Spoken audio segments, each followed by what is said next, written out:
কাপুরুষ ওবায়দুল কাদের সে এই পল্টনে পুলিশের পাহারা দিয়ে জনসমাবেশে করে সেখানে মঞ্চে দাঁড়িয়ে আঙ্গুল তুলে কুৎসিত ভাষায় বলেছিল কোথায় মির্জা ফখরুল, আর আমাদের পার্টি অফিসে তালা মারা, সেখানে ইলেকশন কমিশনে সে চিঠি দিয়ে যায়, চেয়ারের উপর রেখে যায়।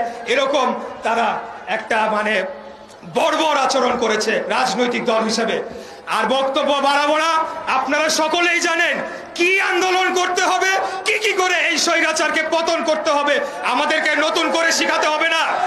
আগামী দিনে আবারও আমরা এই আন্দোলনকে তার চূড়ান্ত লক্ষ্যে নিয়ে গিয়ে এই স্বৈরাচারকে পতন করার জন্য যা যা করণীয় সবকিছু করা হবে ইনশাআল্লাহ। ৭১ সালে মুক্তিযোদ্ধারা যেভাবে বাংলাদেশকে স্বাধীন করেছিল, আজকে দেশনেত্রী বেগম খালেদা জিয়া, দেশনায়ক তারেক রহমানের নেতৃত্বে আমরা সেই আদর্শে উদ্বুদ্ধ হয়ে আবারও বাংলাদেশকে স্বাধীন করব ইনশাআল্লাহ। এই কাপুরুষ এই বর্বর আওয়ামী লীগদেরকে আমরা রাষ্ট্র ক্ষমতা থেকে হটিয়ে বাংলাদেশে জনগণের অধিকার প্রতিষ্ঠা করব।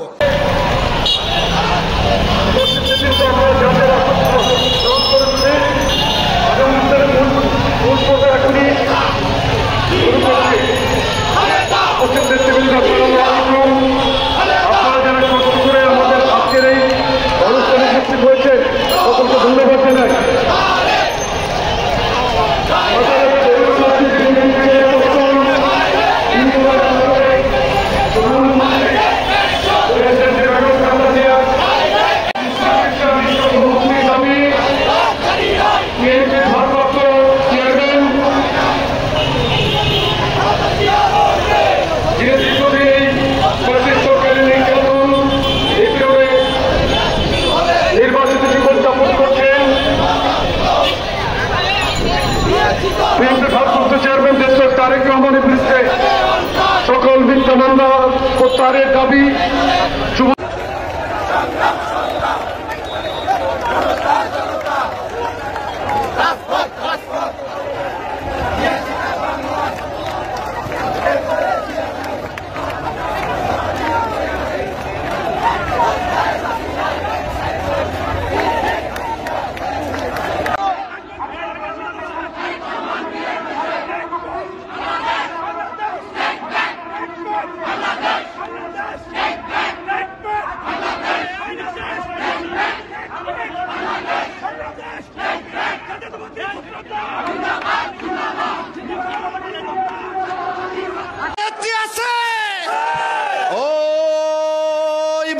সেই নেতা খালেদা জিয়া তারেক রহমান মুক্তি মুক্তি মুক্তি চাই, খালেদা জিয়ার মুক্তি চাই, টুকু ভাইয়ের মুক্তি চাই, মুক্তি মুক্তি মুক্তি চাই, টুকু ভাইয়ের মুক্তি চাই, চলো